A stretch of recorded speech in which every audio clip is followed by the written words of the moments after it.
Okay, cool. Well, I think that we have a few people here, at least, enough to start a conversation, because that's really what this is going to be, or what we envisioned it as. So should I just start things off with saying, firstly, thank you on behalf of the Young Urbanists for joining our little discussion here today.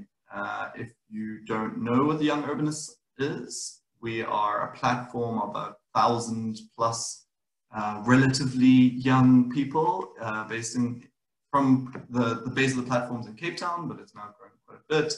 And we're creating spaces to debate urban issues, and we engage with people who are very much not young urbanists, like myself, who is nearing the not young category, according to many survey that I received. But the idea is that this would conversations that can be led by young urbanists and provide a safer space for discussions with both thought leaders and a new term I just came up with today, thought insurgents, because I've just spent a lot of conversations this month hearing thought leaders saying the same thoughts from 15 years ago. I think we need some thought insurgency. And I can definitely trust Marcela, Seble, and Constant to help us with that. If you don't know me, Sean Cook, I am a transport academic at UCT. I also dabble in the real world in transport planning, policy consultancy, and a couple of other things. But here I'm hosting this conversation because I'm also a board member for the Young Urbanist Society. So the agenda for today is that we're going to hear first from Seble, Marcela, and Constant on their perspectives on envisioning post-pandemic mobility in African cities. We're going to open up for questions to pick their brains and pick apart their interesting takes on what's happening both at the moment and what we hope to happen in the future through some questions for the panelists. And then towards the end, we're going to open up for a much more deep, interesting, rich discussion before hopefully wrapping up by about 7:30. So to just kind of introduce the topic somewhat, I would say that the COVID-19 pandemic has shone a very bright light onto some of the unsightly flaws of the way in which we have designed our systems of mobility in cities across the world. It has called into question a lot of long-held beliefs and a lot of assumptions in the transport planning profession. And I've had a lot of discussions with decision makers over the last few months around a fundamental reevaluation of the way in which we have been doing things. The practices, the techniques, just so much of what we rested on when it came to the traditions of the profession are starting to seem less useful, less relevant in a post-pandemic world. And so even though some of us have been expecting these kinds of conversations to happen, I personally didn't expect it to happen now. And I think it's the pandemic have accelerated these conversations, these changes by quite a number of years. And so I feel that in transport planning, we're at a crisis point. We are at a point at which we're going to fundamentally shake up the way in which we view what our role is within a city. And I think it's been pointed out how much our role has changed by how ill-equipped we were to deal with the pandemic when it came to mobility and to the purpose of mobility during a pandemic. And so I think that a lot of transport planners that I've been speaking to have been doing some very deep self-reflection.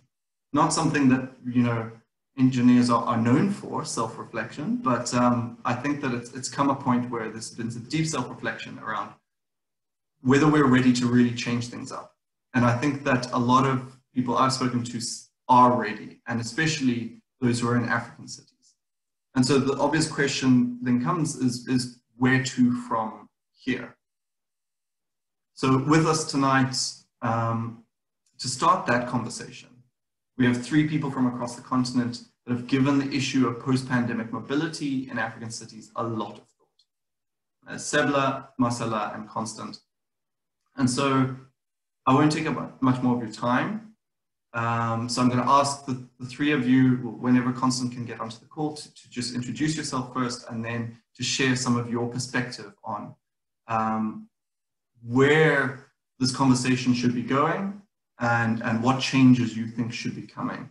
But just before I start you off, can I just mention that this is going to be recorded, as all of our events are, and there will be a version of this put up onto our YouTube channel in case you get tagged in that at some point. That will be up within a week or so.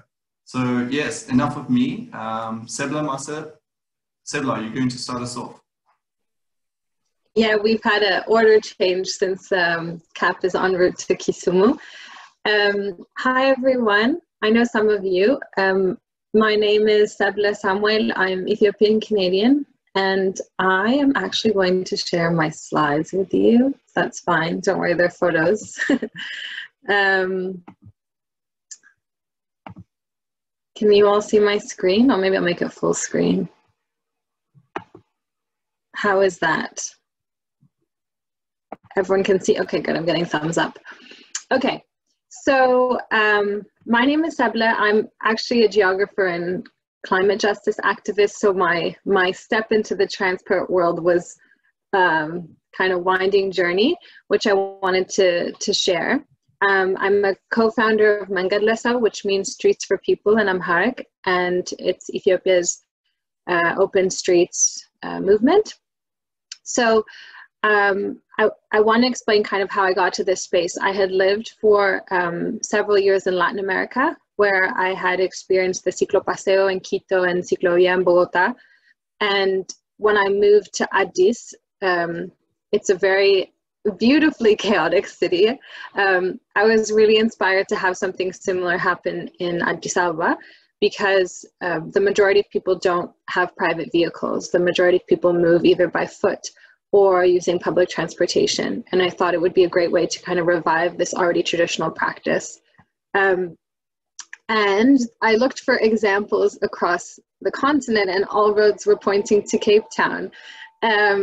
So I participated in the amazing Open Streets exchange that Open Streets Cape Town and Marcela and everyone put on 2 years ago, which was a really transformational moment, because there I met 2 people from the Addis Ababa City Administration working in transport who were keen to have something similar happen in Addis. And I think political will and political backing is super important in these kind of schemes, because they're the ones who can scale out closing streets to cars, having the kind of traffic management logistics happening. And then we were focusing a lot on the community outreach and engagement. So that was sort of the background behind how I got into this space. I wanted to show a photo of Addis Ababa that I took a couple years ago. This is in Mascala Dababai for anyone who's been to Addis. Just kind of showing a bit about what our streets look like. This is the probably main center in the city.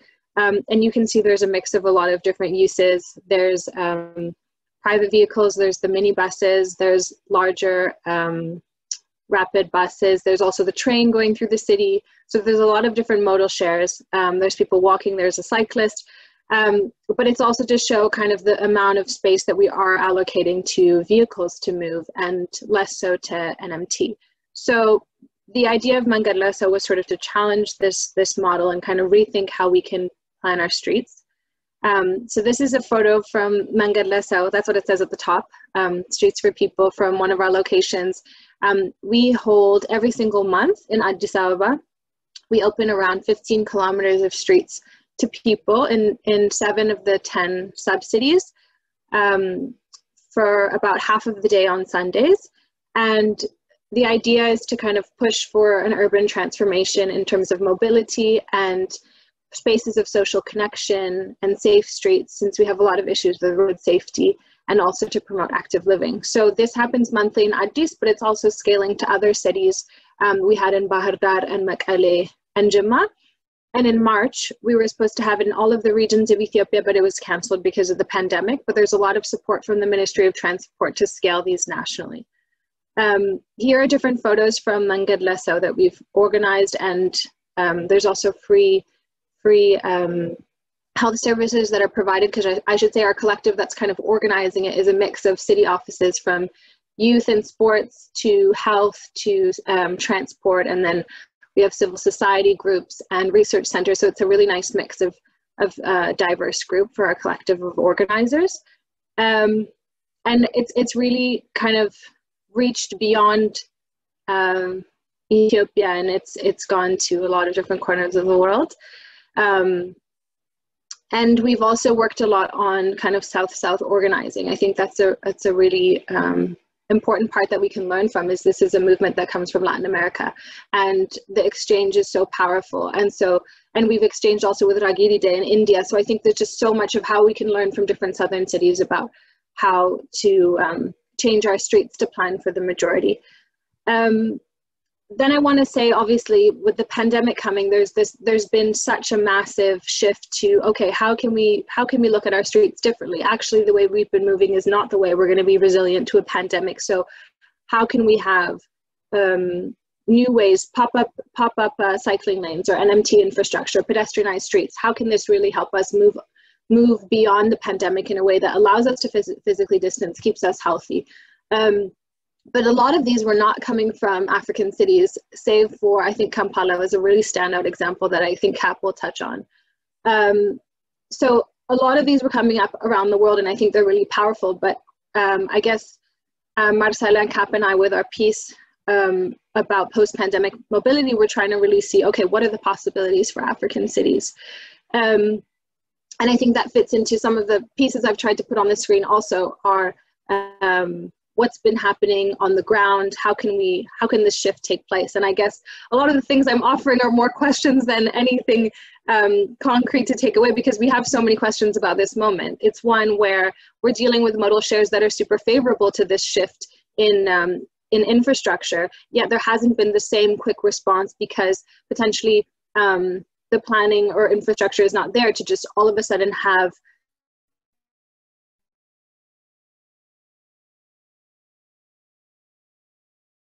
lanes dedicated. Addis Ababa, for example, during the height of the, lockdown, I'll say in quotations, because we never had a full lockdown. I think that's common in a lot of cities where the whole workforce is essential and people live day to day, and lockdown is in essence a luxury. And what do you do if all the workers are essential and there is no digital economy to work from home from? So all of these questions. So I think we were kind of trying to ask these questions of how do we, in this moment where the whole world is switching to, active mobility, how do we do that in a place where this is already how people are moving, and how can we have the infrastructure to make that possible? How can we accelerate this? So what I wanted to say in Addis is, during this time, the minibuses were running at 50% capacity. The train was running at 25% capacity. Some of the prices had to go up to kind of subsidize the drivers and things so that they wouldn't lose income. So it was kind of a moment ripe for pop-up NMT. And it didn't really happen in that way. And we do have, I guess what I want to share in the Ethiopian context, we do have the non-motorized transport strategy for Ethiopia that just came out in June on World Bicycle Day, was launched, and then they had the official launch in person this past week. We also, as Mangued Leso, co-produced the World Car Free Day Summit with London Car Free Day. And I think that was a really great way to have, to continue our engagement in an ongoing manner, even though we haven't been able to organize Mangued Leso on the streets currently, and we have really strong political backing. The Minister of Transport gave the keynote address, and she's really visionary about how can we transform streets for NMT, because that's how people are already moving.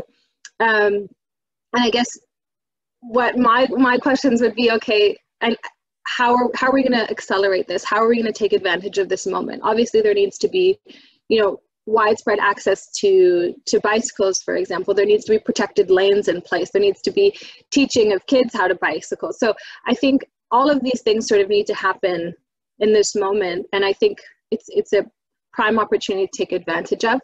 But I guess the piece that we were kind of saying in our collective story that we wrote is, okay, these are different contexts coming from different cities. What are the examples that are shining? And I know Cap will touch on some from Kampala and Nairobi, and Marcela is going to give so many different examples. But I just wanted to put that forward. For example, in the Nmt strategy for Ethiopia, the goal is to make around 1,000 kilometers of pedestrian infrastructure within the coming decade and 500 kilometers of cycling infrastructure across the country. And I think these are really amazing targets, but I think also we should use this moment of seeing, okay, how can we accelerate some of these? The ones that are, you know, in the pipeline, how can we fast track these? And I wanted to just end my presentation with a few photos from Mangadleso to kind of show what our streets can look like. And that this is something that we've been able to do every single month through Mangadleso. And the idea was never for it to only become a monthly or weekly programming, was really to change how we plan the city, to plan the city for the majority, to base it in connection and sustainability. And I think it's something it's not only an issue of spatial justice, it's also how we move beyond the pandemic, planning for how the majority of people move. And I think that can honestly be an advantage, is we're not dealing with modal shares that are highly dependent on vehicles in the context of Ethiopian cities at all. And so if we can get rid of that sort of aspirational goal of a vehicle meaning freedom, or a vehicle meaning all these things, or status or wealth or whatever, we can really break beyond that. It can be a much, you know, easier way to accelerate a transition to having physical infrastructure that reflects how people move. So those are some of my thoughts and questions I am going to share, and thank you. Thank you so much, Seble. That was really insightful into a part of, I think, the continent that we just don't hear enough about. I think as soon as it's outside of the Anglosphere Africa, we hear less and less, which means that I think we learn less and less.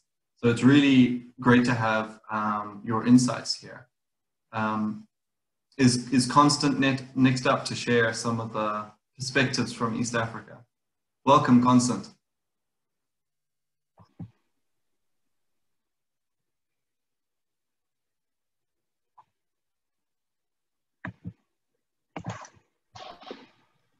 Can Constant hear me?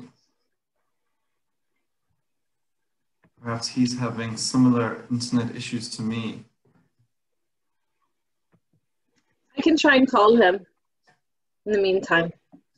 Yeah, okay. Marcela, do you want to take over from here while we try to get hold of Constant? Maybe he's still I can. I mean, we had sort of planned a flow, because I was going to shift directions a little bit, but it's okay. If you want to interrupt me if it comes in, I'm also happy with that. But let me get started, and then, you know, happy to, as long as everybody else is flexible. So first of all, thank you very much for the invitation. It's great to join you guys. My name is Marcela, and actually, if you have my slides, Sean, that would be great.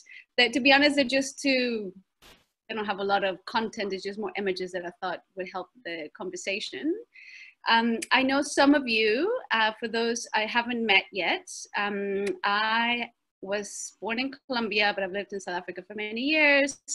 I am one of the co-founders of Open Streets Cape Town. And last year, I went back to Colombia for a while, and I am back sort of by accident, but a very fortunate accident. Very, very happy to be engaging with these issues from Cape Town again. So Seble has already mentioned that we wrote a piece. Some of you may have read it already. And, you know, we wrote this kind of in the midst of everything happening and not knowing, you know, what the future holds. I feel like in many ways we're still there. But, you know, we now have seen things that have happened in other parts of the world. Obviously, when we wrote this piece, there was so much happening in Europe and North America, particularly a concept of open streets or shared streets. And as much as this resonated with our passion for open streets as a movement, because obviously Seble and I met through Open Streets, you know, it didn't sort of resonate with the reality of what we were seeing. And in the lead up to this discussion, I started thinking, well, what is it that we, oh, I can actually move this. No, you can do it. Yeah, okay. And this, yeah, the second one is perfect. I've been reflecting on what creating a vision entails. And, you know, as Seble has already said, in Addis and Ethiopia, there are very ambitious plans. You know, there's an NMT policy that's being rolled out. In Cape Town, there's a very ambitious, some would say not ambitious enough, but it's still there, a cycling strategy that is in place. But we know that policies are not enough. They require push from the bottom. And in my short experience in Cape Town, this is precisely what Open Streets showed, that people coming together can create new and imaginative spaces in a way that sort of meets, you know, the development of actual policies. So in my view, I think this is the time to do two things. One is to continue that role at the policy level, you know, the role that many of you are doing. And I know, Shone, you being in the city, you know, you have a very direct way of seeing how that develops. I know that's a very long-term process, sometimes slow. But at the same time, I think we need to be dreaming of a bold future. And I think this is why, you know, these images that Seble was showing us are so relevant to this conversation. You know, with all the pain that this pandemic has brought about, we have seen that the unthinkable is possible. And I know this is very cliche, sometimes inappropriate, but, you know, they say, don't let a good crisis go to waste. And I feel like that's a lot of, you know, what has prompted these conversations. So one of the examples in terms of what people are doing as a way of seizing the moment is the implementation of temporary infrastructure. And I'm sure you have seen all of that in many places. I want to share a few examples of what's happened in Latin America. And this is why I said, Shone, if Cap wanted to come in, you know, this would be the time, because otherwise I'm going to take us to a different part of the world. So bear with me, we're going to go and then... We can check Say that again? I said, if you want, we can check whether Cap has managed to get online. Yeah, let's maybe check, but because this is where I'm going to take us next. So let's see if we can kind of stay in the continent and then go to Latin America. Otherwise, I can carry on. Let me know. Constant, if you can hear us, please call out from the void.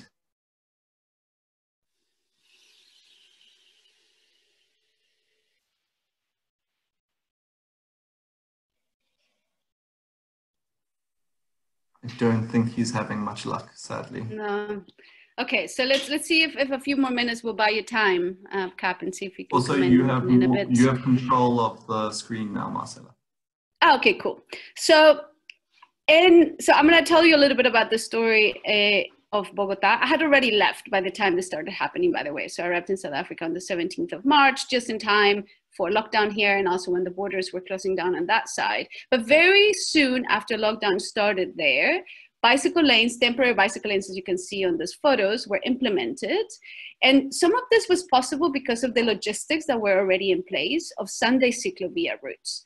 So basically the team that facilitates the closures, and you don't actually see them on these photos, but every Sunday there's a team of hundreds of both volunteers, but also paid personnel that ensure that the intersections are guarded, you know, that there is a flow of movement, bicycles, walkers, etc., runners.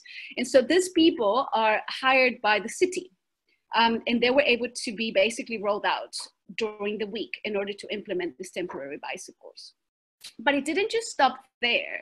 The city set up what they call una mesa técnica, which is basically a technical committee that would look at the bicycle as a tool during COVID. This committee included various units in the city, namely police, the mobility or transport department, recreation and sport. This is the department that actually runs the Open Streets program there, and the Women's Affairs Office, which I find quite interesting.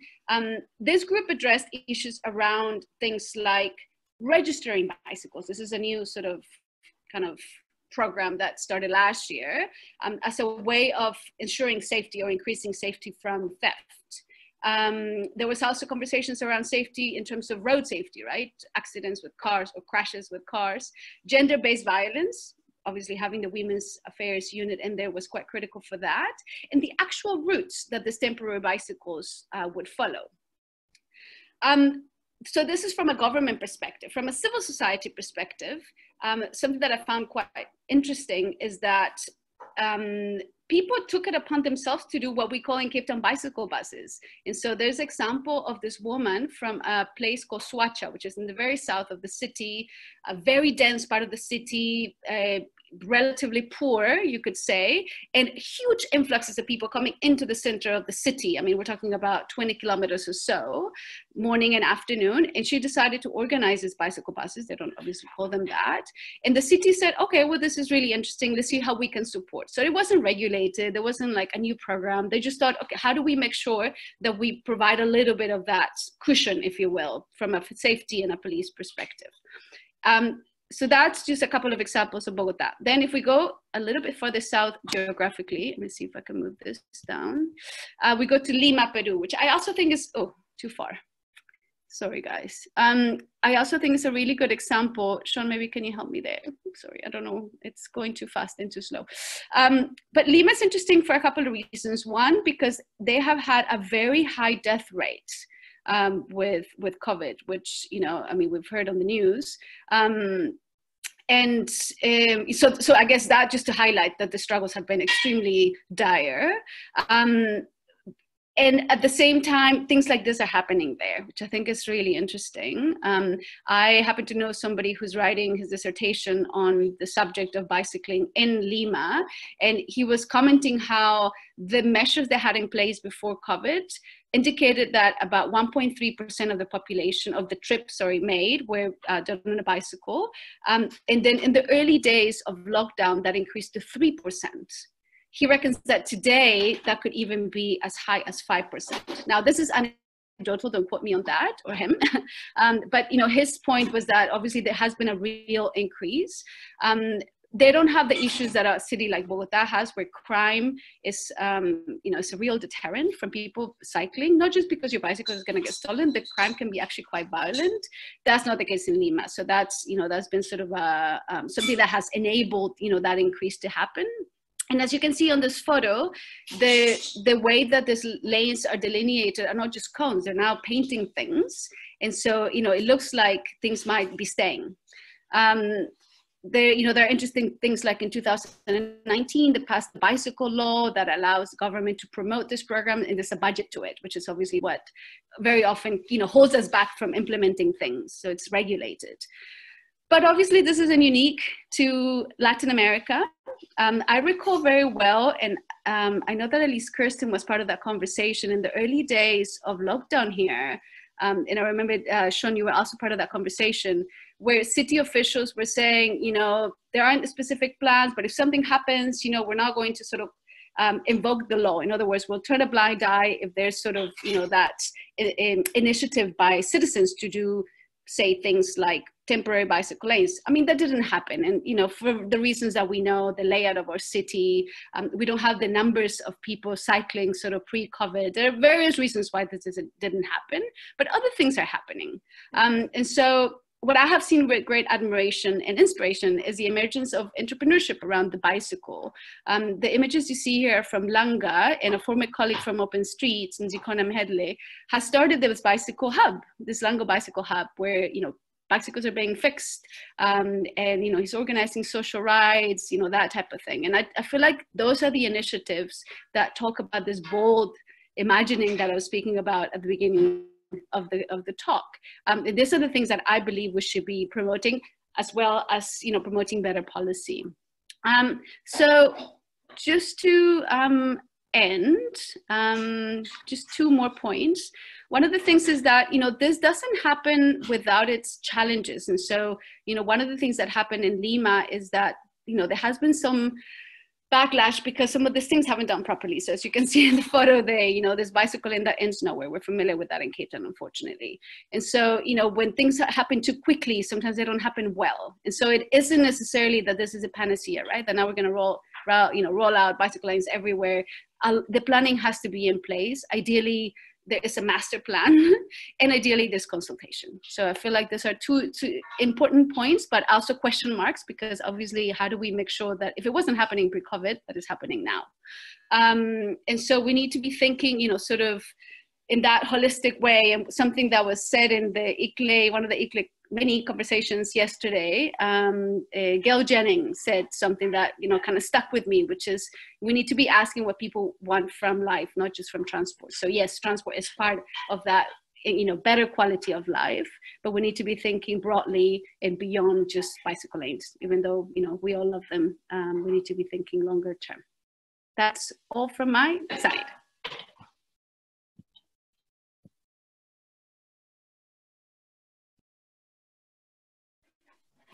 Thank you very much, Marcela. That was really insightful. I think what really spoke to me about the article that you guys put up, and a lot of what I've been seeing recently, is just how different it is, the response, the transport response to this pandemic, how different that has been to what I was taught, for example, as a transport engineering student. I was taught that transport planning was a science, that it was physics, that it's algorithms, and yet the response to the pandemic has been incredibly human.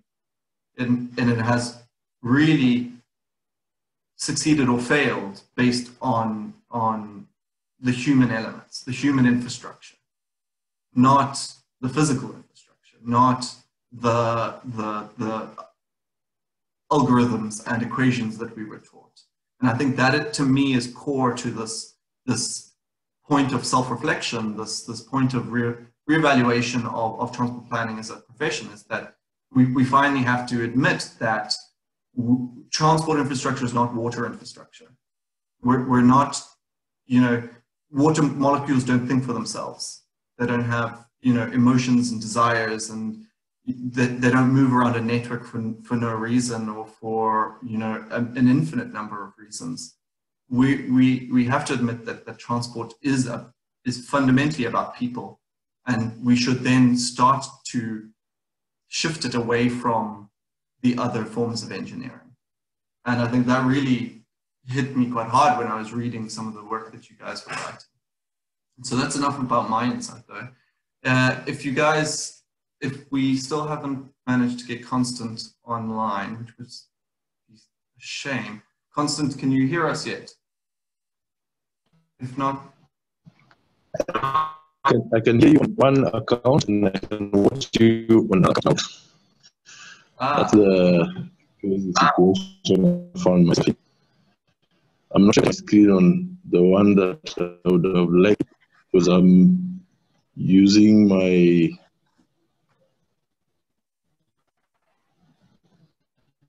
I think it's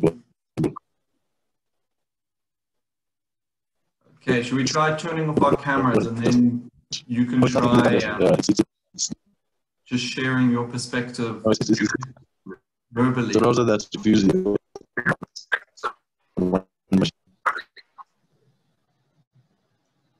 And to make, anyway, I think I'll just start with what I intended to talk about. I had some nice infographics. Unfortunately, I won't be able to share them at the moment. Those of you who don't know me, my name is Constant. I'm an urban planner based in Nairobi. I am currently working for Code for Africa, which is an Africa organization that we do.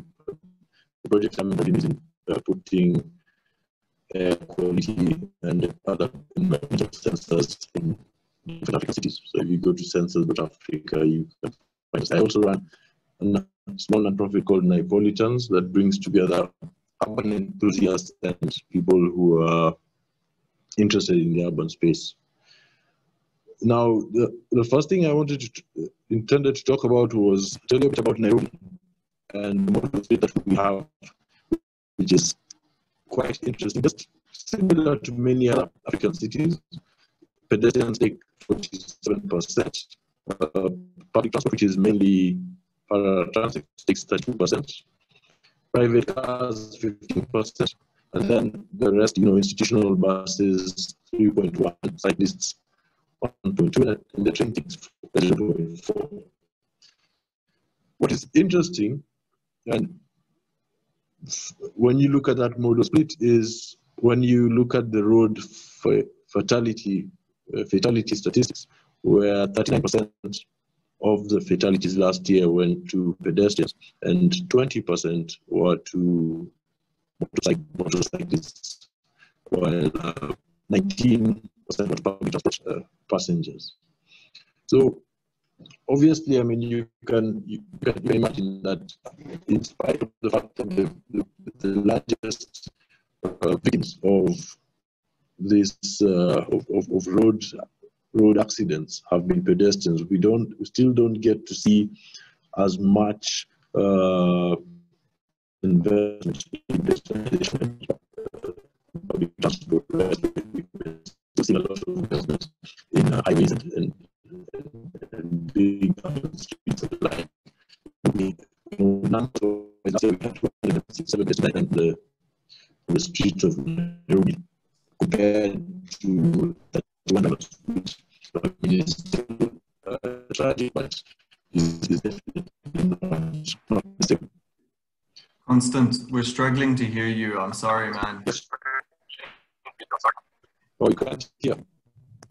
Yeah, I don't think we're going to be able to hear the rest of your perspective, sadly.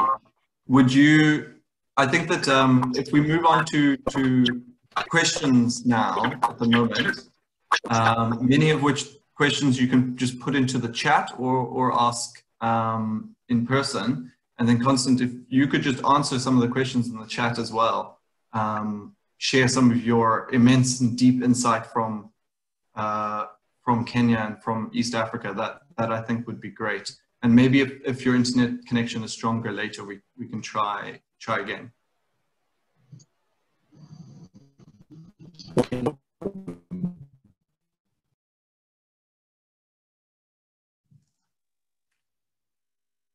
Okay, so I think we'll move on to questions for a little bit at least. So you can all put your cameras back on if you'd like. I mean, it's preferable. We do like to see your lovely faces.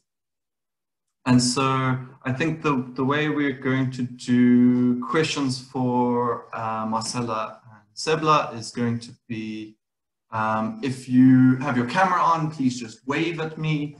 If you are not going to have your camera on, then please use the hand raise function in Zoom so I can see you. Or if you'd like me to ask your question, you can just throw it into the chat box. So who would like to start us off?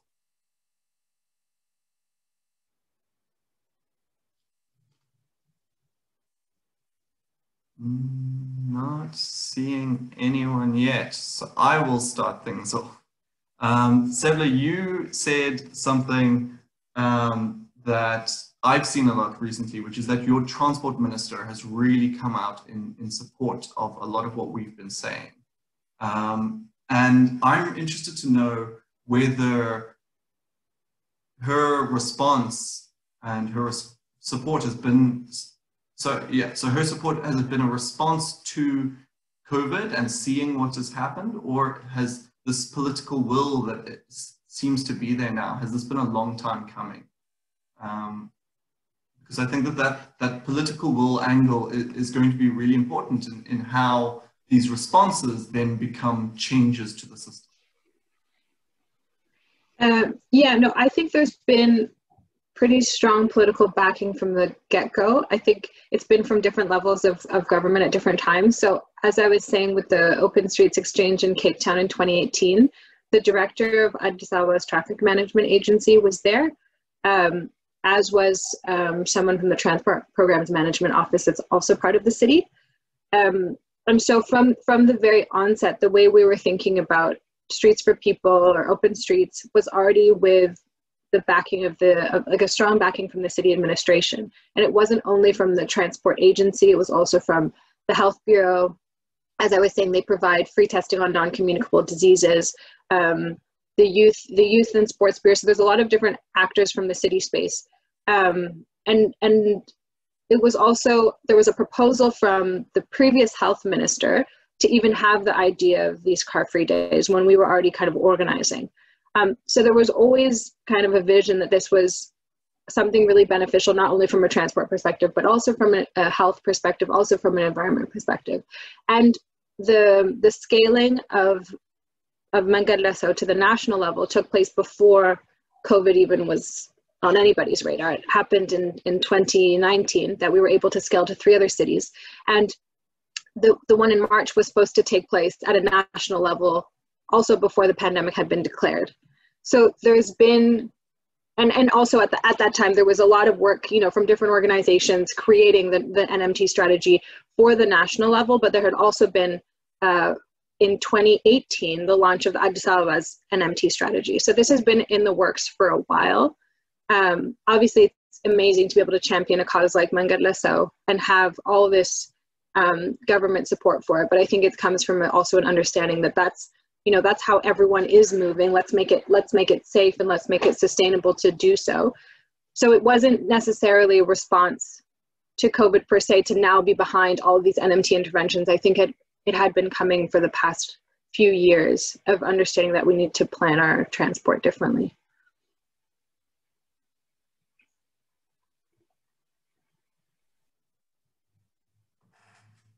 Thank you. I still don't see any questions yet, but Constance says that he has tried reinstalling Zoom. So should we try hear from Constance again? Can you hear me clearly? We can hear you clearer now anyway, yes. Please go ahead. Okay. Let me...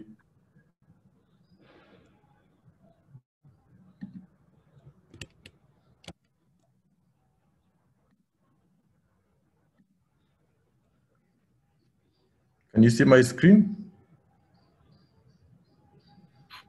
Not yet. Not yet.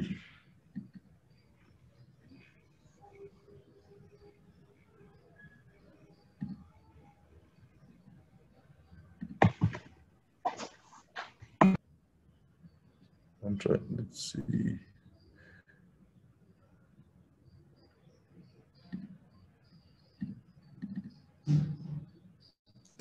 But you can hear what I'm saying. Yes, we can hear you clearly.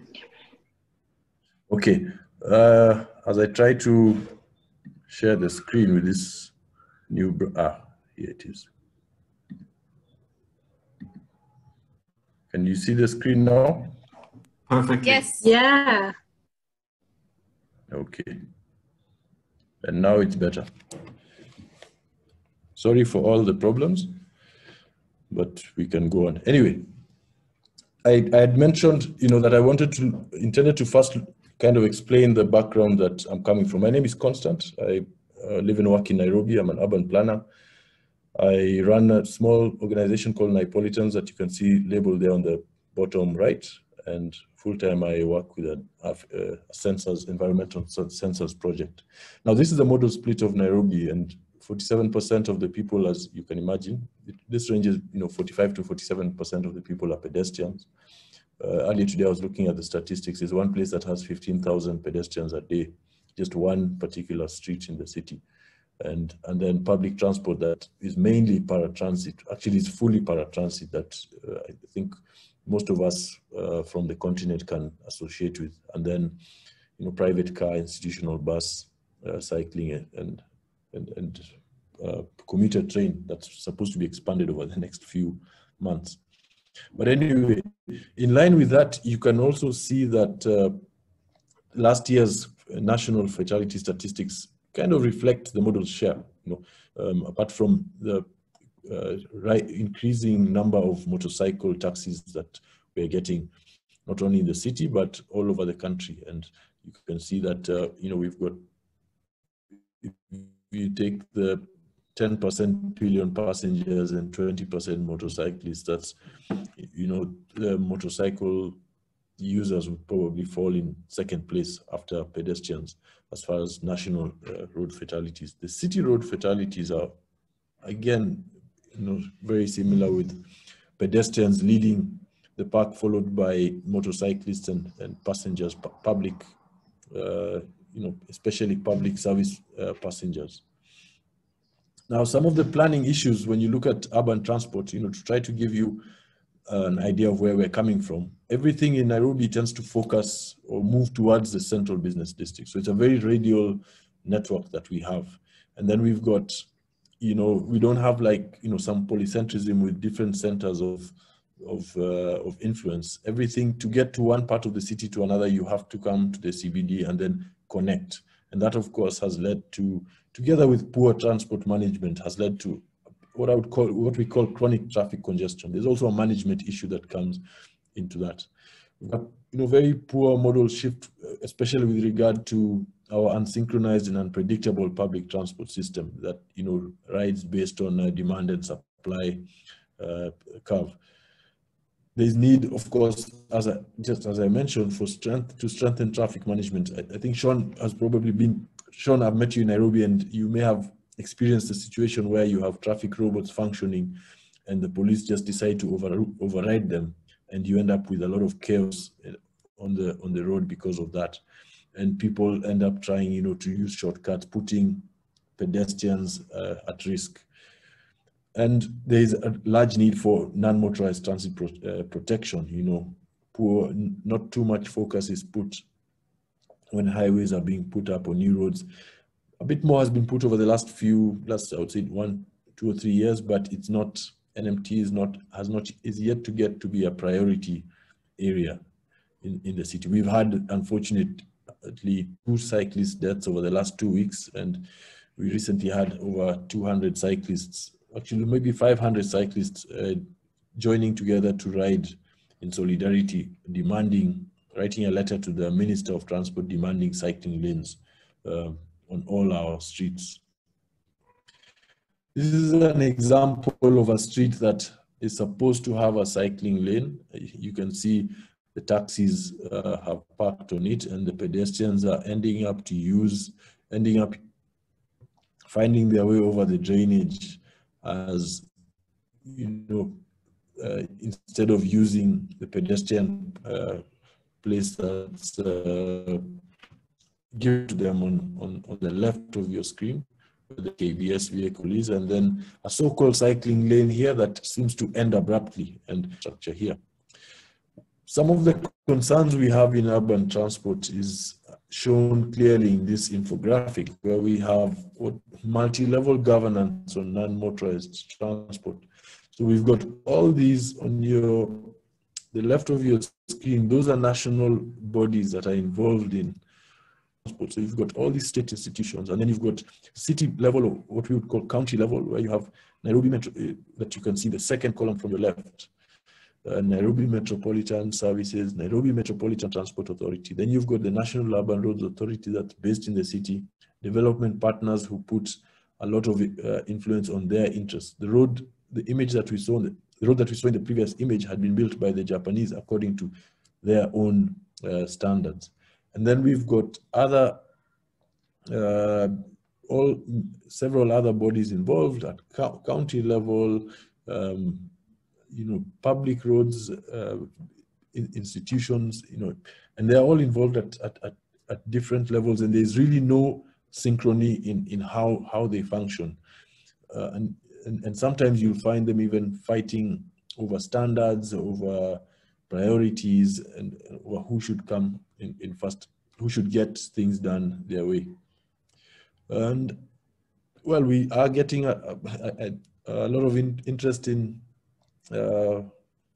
cycling, but I found this image quite interesting that someone shared on Twitter of a lady who knocked a cyclist, and 300,000 shillings would be the equivalent of 30,000 rand, which is the value of the bicycle that she hit. And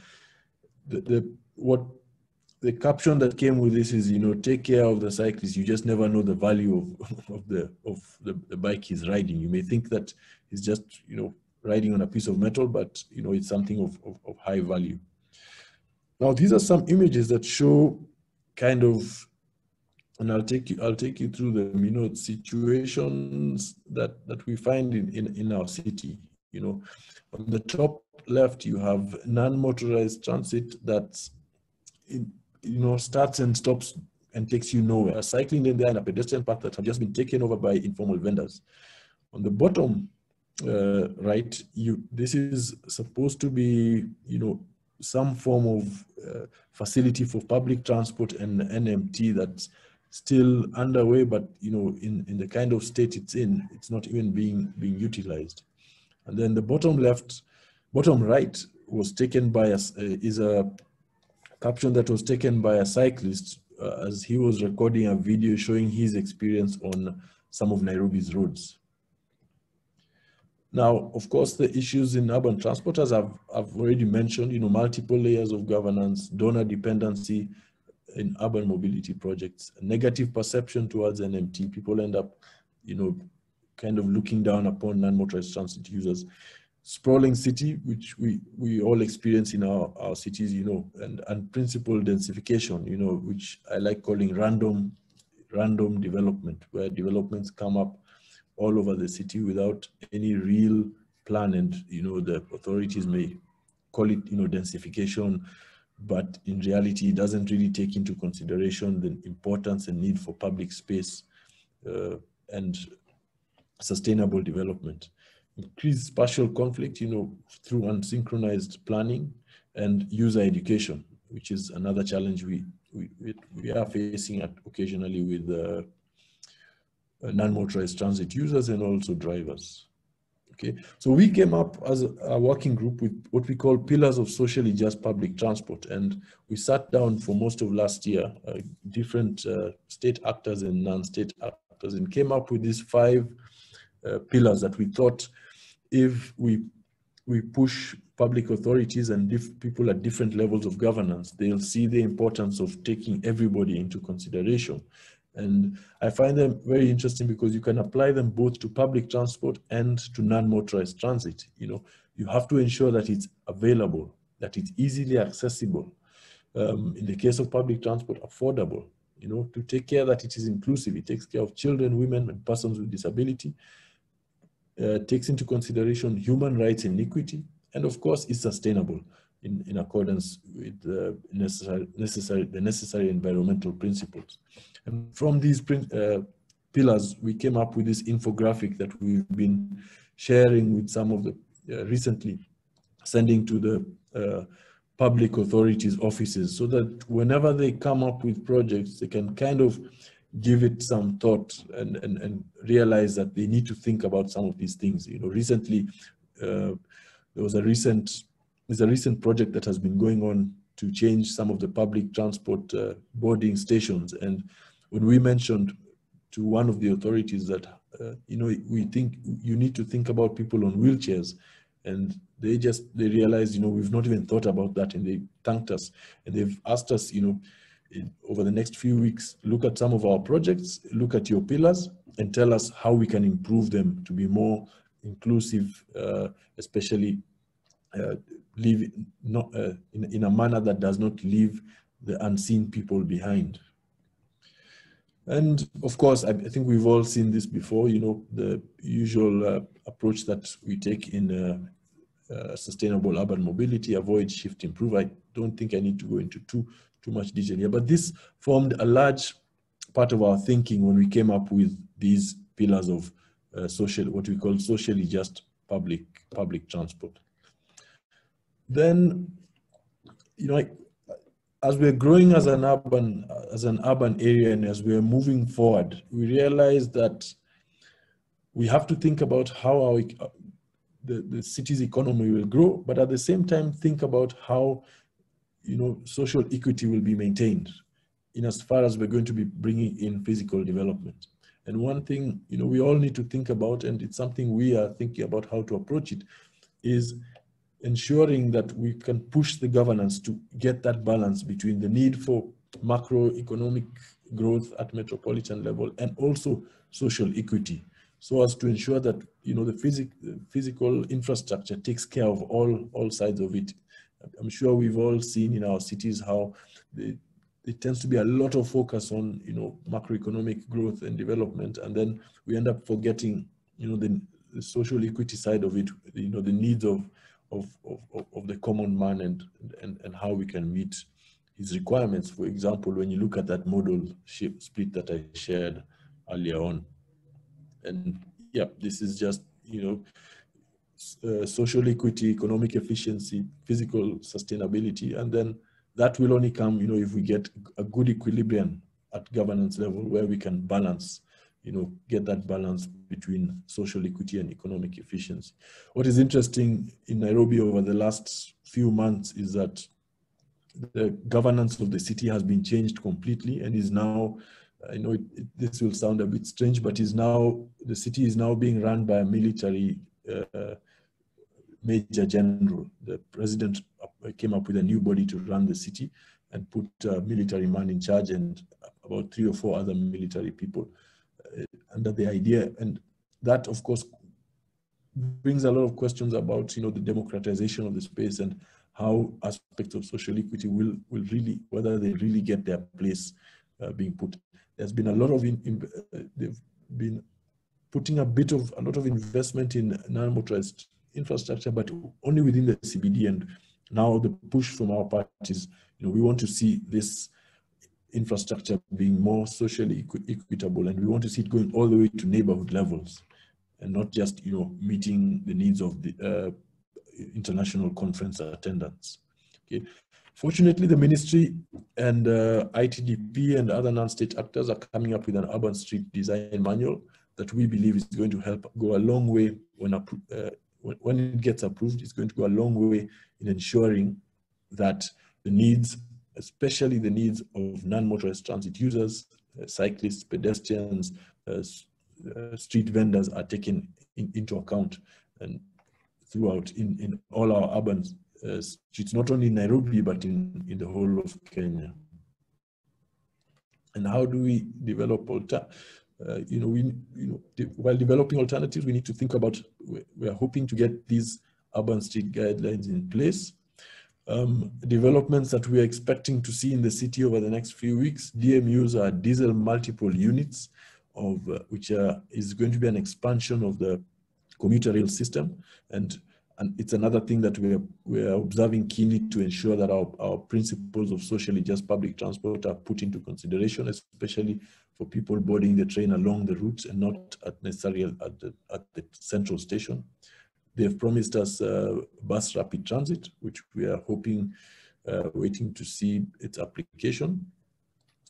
There will be some influence of circular routing such that we don't have all vehicles just coming straight into the CBD, which is one of the big problems that causes traffic concerns in the city. Quietly, there have been proposals for an aerial cable transit network, but that, I'll tell you, will take a bit of some time to come. And most important, which a lot of us non-state actors are pushing for, is a review in the land use management of the city. I mean, I can tell you that and some people from JICA have even written to the head of state and requested that, we need to start taking the idea of land use management in the city much more seriously if we want to solve our traffic, our transport and mobility concerns. Thank you very much. I'm glad I finally got to be able to present. I do a lot of writing, and some of you may have seen it on my blog, africancityplanner.com. Thanks a lot, Sean. Thanks so much, Constant. Great to finally have you on the line. Yeah, that's some very interesting propositions for what, yes, a city like Nairobi with some interesting issues that are probably very different and a very interesting scale compared to Cape Town. Does anyone have any questions specifically for Constant before we move on to the more general questions?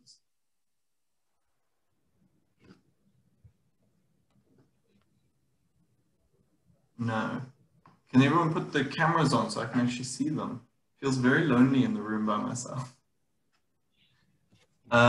There's a question here from Janine about the response from the city of Cape Town. So I obviously can't speak on behalf of the city of Cape Town because I'm not an employee of the city of Cape Town, but I do work within the city of Cape Town as a researcher.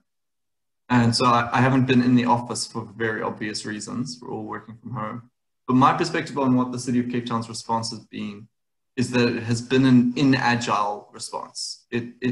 There's a lot of reasons why governance in South Africa isn't agile. Some of it is the fact that we're deathly afraid of being accused of wasteful expenditure or corruption. And so people are very slow and methodical about the way in which they make decisions, especially decisions involving money within government. And so it doesn't allow for an outlay of program funding in response to a crisis like this.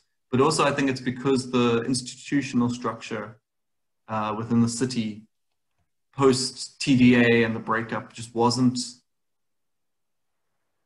the conversation wasn't as open as it could have been between departments like transport, urban management, spatial planning, all of the different departments or directorates that would have needed to sign off to do the ideas that we saw put in place by Bogotá and Lima, put in place in Cape Town. And so I believe, as Marcela kind of mentioned in the beginning, or maybe it was Kirsten, that the official line, or maybe the unofficial line in the beginning, was that if somebody put up a pop-up bicycle lane, the city would not take it down.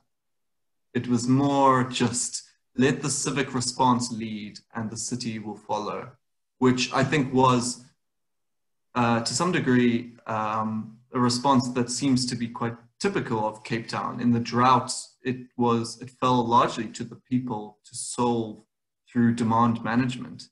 And the community action network in Cape Town definitely played a huge role in preventing the worst happening to some of our people within our city.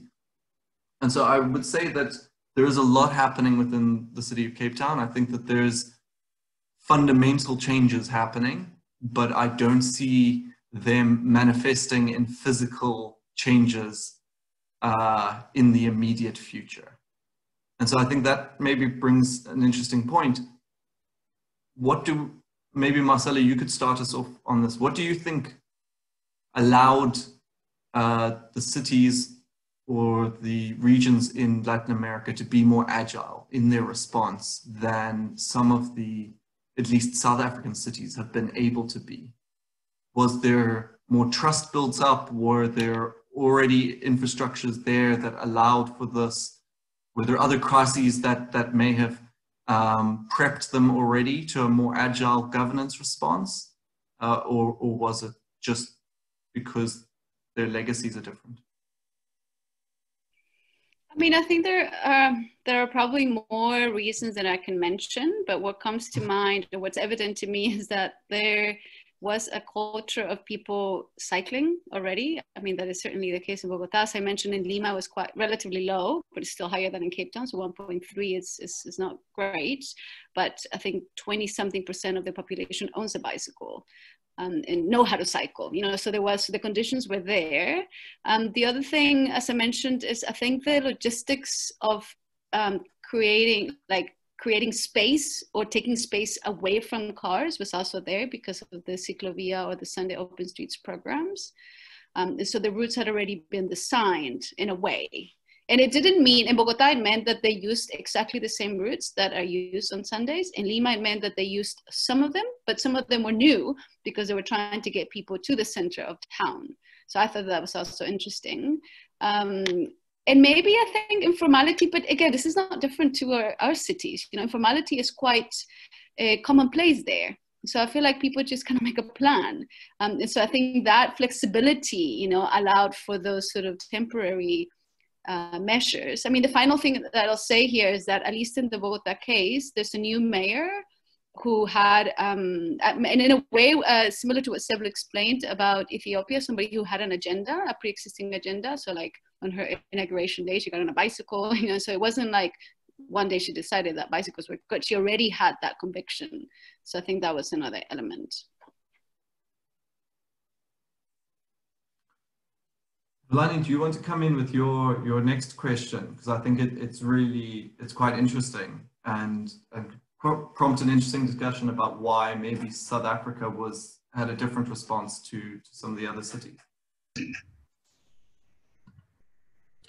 Yeah, sure, Sean. Good afternoon, good evening, everyone. So my question was really simple. I just want to know if the answer to a lot of these questions is strongly rooted exclusively in public sector or government intervention, or is there a way for communities to collaborate and proactively introduce their own solutions to some of the infrastructure challenges? I mean, a very good one, not that it is community driven per se, is, you know, the formation of, you know, public transport from minibus taxis across Africa, where it's not necessarily, you know, a government subsidized, formalized transport network, but rather, you know, stakeholders agreeing on who can operate in one way or another.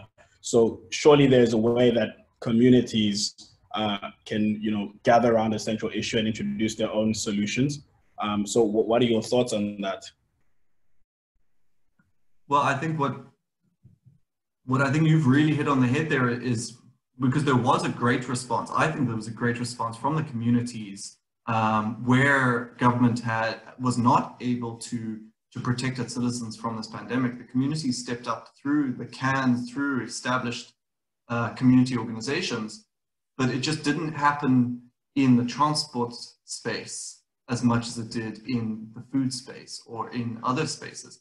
And so I think that a question that maybe you were hinting at, or maybe I just interpreted it as, why do you think that those people in Cape Town and maybe South Africa feel less ownership of their roads than they do over other public infrastructure or public land, and then don't go out and take that space, do those initiatives, you know, than maybe other countries where they seem to have gone out there and quite rightly said, this is our land, we're going to use it in the way that most benefits us right now, which was not for using as roads or as you know, to move vehicles.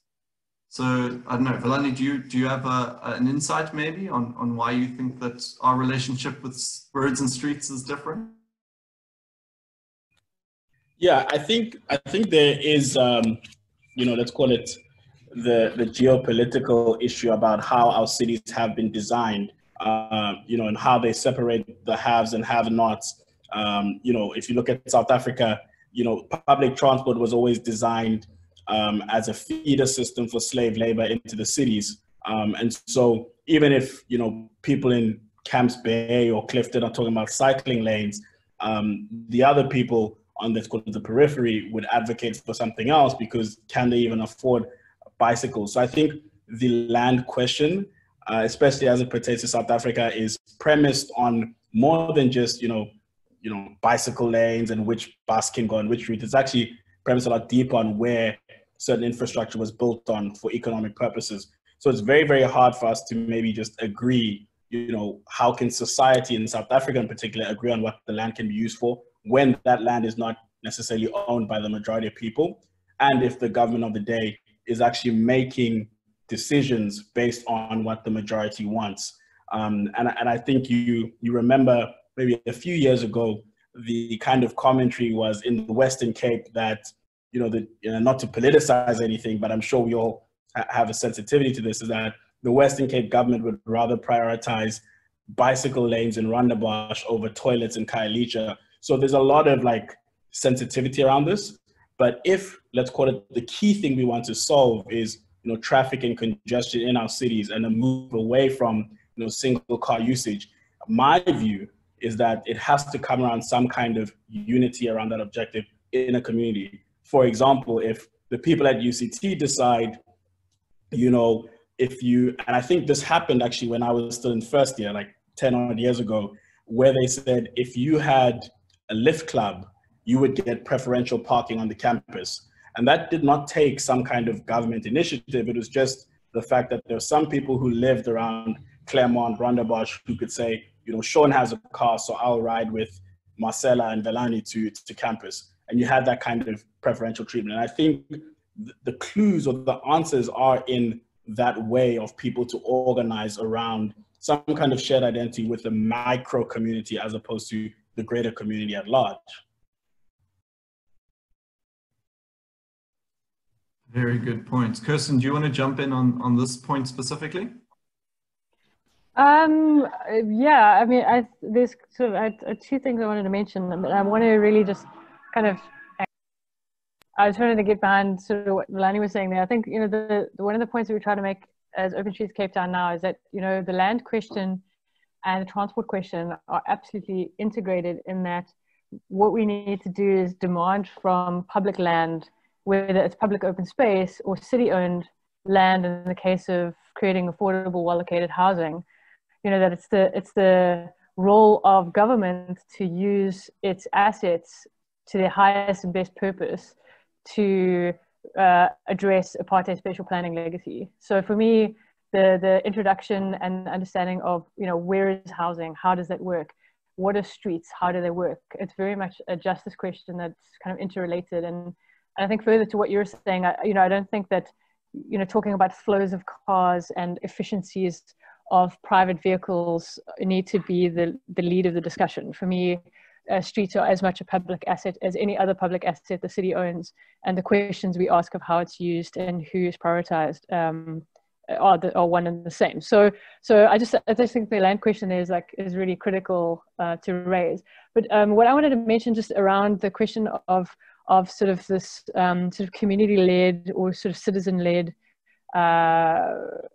sort of change and being proactive around creating solutions. You know, the one thing that sort of came out almost at the beginning of sort of the COVID reflections, if you like, you know, when people started looking around going, wow, this is not going to be the same again, was a comment from one of the officials in the city of Cape Town, transport planner, who sort of kind of comically quipped, said, yeah, well, okay, none of our data is relevant anymore.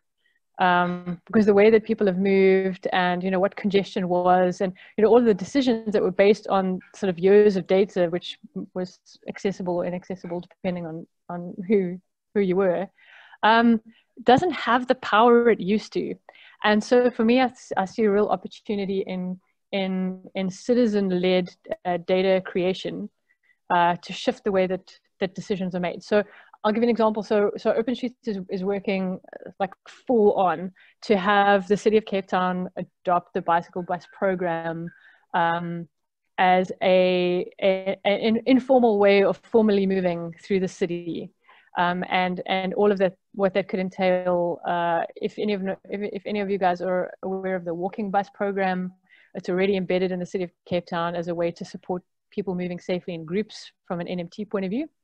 So we know when we tabled this first in sort of a more sort of the formal structures of sort of meeting transport planners in the city, they were really excited about the data collection. They said, well, how about you tell us where you're cycling and how many people are moving and what routes they're choosing, because we don't know anymore. Please, could you tell us? And so for me, I think there's so much power in data, which, I mean, we've been struggling to get. And now it's shifted. Now we get to make that. We get to count and provide information, because everybody shifted so dramatically in the way that they move and why they move. You know, I think there's real opportunity there. So for anyone who's sort of involved in that space or has an interest in research and data collection, you know, that's super exciting. A super exciting space to be in. And you know, it's sort of concurrent, what's been happening concurrently is Strava, although it is a little bit kind of limited in who can access it in terms of it being an app. I have some kind of quite strong feelings about Strava generally, but they've opened up their Strava Metro program to NGOs who have applied to make their data available to sort of bolster that. And we've been, just today actually, we've been kind of brought on board by Strava and have access to all of their Cape Town data. So that's super exciting. So I'd like for citizen-led data collection to lead decision-making, and then for us to put it to the city that they need to use streets for their highest and best purpose. That's it for me. So yeah, I hope that kind of adds a little bit to the land and data question. I think that it speaks very much to Marcela's point of bottom up and top down, because I think that one of the things that have been most obvious in the transport sector during the pandemic has been that top down has failed us. We built these perfect models with these surveys we do once every 10 years, and the models failed, the perfect simulations failed, it's because it's massive rollout all at once seems efficient, but isn't resilient. And I mean, that might seem poignant, seeming the government just launched a giant city they're building outside of Pretoria this week. But I think that yourself and Villani are starting to get to the kind of the conversations that I'm having at the moment, which is how do we start to open up channels of communications much more with communities in order to be having successive micro solutions. While we still plan for the long term, it's the micro solutions, the incremental updating informed by communities that is what is the stepping stones along the path, rather than 7 billion rand tenders once every 10 years, which seems to be what a lot of the government or treasury money has been going to over the last few years. But I'd be interested to get an international perspective from Seble or Constant on whether you think that similar discussions are happening in Ethiopia and in Kenya about less top-down planning and more open conversation around micro solutions and more resilient, robust, adapted solutions in the transport space.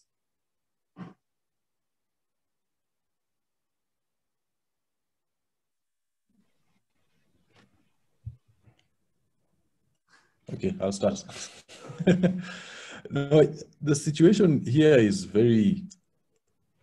it's very interesting because, as I said, you know, we've had a military general taking over the city, and that obviously means that everything is given as basically orders are given and implemented. So the democratic space has kind of gone down.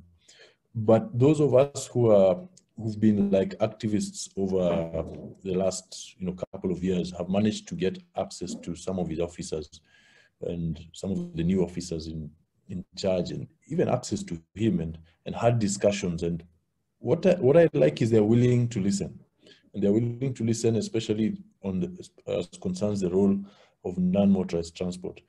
But there's only a certain degree that they can listen, because these are national government appointees, and there are other things that arrangements and deals that are done way beyond their scope. One good example is the Chinese government or the China Road and Bridge Company are putting up a double-decker highway from Jomo Kenyatta International Airport through the Central Business District. Now, that's a typical top-bottom approach project.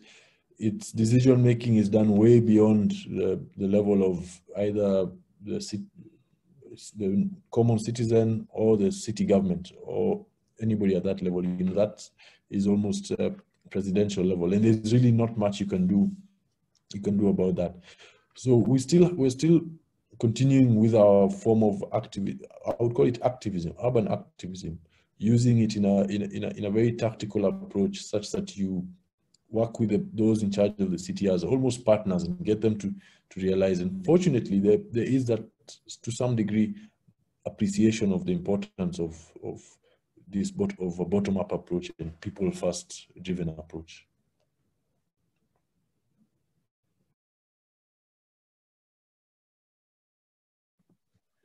I can just add to that a bit of the context in Ethiopia. I think, for example, how we've been organizing with Mangala, so I think a massive benefit has been that it's not a purely governmental organizing group. It's really diverse. So we have different city offices, but there's also civil society organizations. There's also research institutes that focus on transport. I think the diversity of having, really different voices at table can mean that you're getting a lot of fresh perspectives that wouldn't come from just representing a homogeneous group. I think also there's ways to feed into some of the policies that come out from the national or city level governments. For example, in the Nmt policy for Ethiopia, there's a whole section on outreach and communications, and the idea of open streets is seen as a way of kind of garnering support for the Nmt policies that are going to be put in place.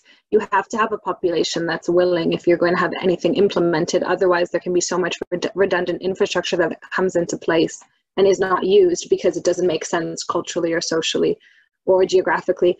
So I think that's something that's really integral, but I think it can be kind of a feed-in relationship if there's a policy that exists, and there needs to be advocacy about that. There needs to be outreach to communities so that it can be transformed to a context that makes sense, and obviously have communities that are willing for that to happen.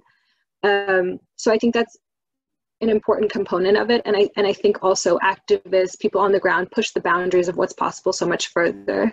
I was doing some research around the emergency ciclovías in Mexico City, and I spoke with the bicycle mayor of Mexico City, and she said, you know, this is not just a result of coronavirus, this is decades in the making. And even before Mexico City was implementing their emergency ciclovías, even on some of the most prominent streets in Mexico City, there was, you know, from the bicycle mayor's office in Mexico City, so many demands put out, around 131 kilometers for cycling infrastructure, emergent cycling infrastructure. There was letters to the president signed by 50 different advocacy organizations, from cycling, from environmental activism, so really diverse. So also we push the boundaries of what's possible. And then if government wants to piggyback on that or scale it even beyond what our communities are, that's great. But I think we can't just, you know, civil society has a very necessary role, I think, in any society to change what currently is. And we're the ones living in the context day to day. So it doesn't have to be some sort of technocratic imposition. It can come from the people who walk the streets, who cycle the streets. And that can be something that's really beneficial for how cities take it on and change their planning. Thanks so much. I think we're drawing to a close pretty quickly. Does anyone want to sum up in some pithy or deep way, or will it be me? Guess it's on me.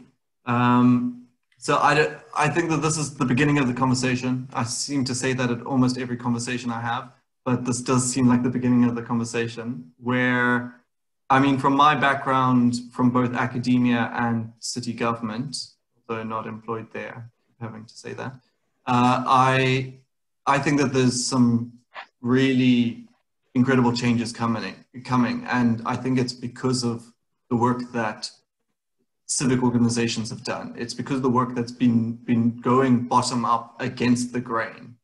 And I think that it's going to infiltrate the way in which we teach the next generation of transport planners and engineers. It's going to change the way in which we view public participation in transport planning at the city level and even the national level. And I think that, to me at least, what's happening now in many cities is, as Seble says, decades in the making. It is the hard work, the blood, sweat, and tears of a lot of dedicated advocates and activists that is now manifesting in physical form, and everyone seeing it as an immediate response, even though it has been built up brick by brick and has only now risen above the surface.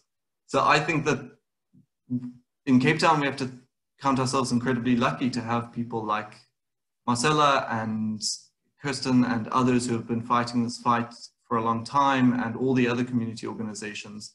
And I know that Ethiopia and Kenya are thankful to have Seble and Constant as well. So I think this is a great conversation that I will definitely be taking back to the city, and I'm very keen for the next in this series, although I am unlikely to be the one to organize it, because I think you've all seen enough of my face. So whoever is keen to organize the next in the series, please let me know, because I'd love to listen in.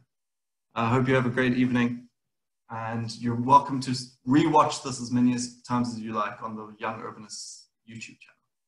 Thanks for participating, everyone. Yes. Thank you.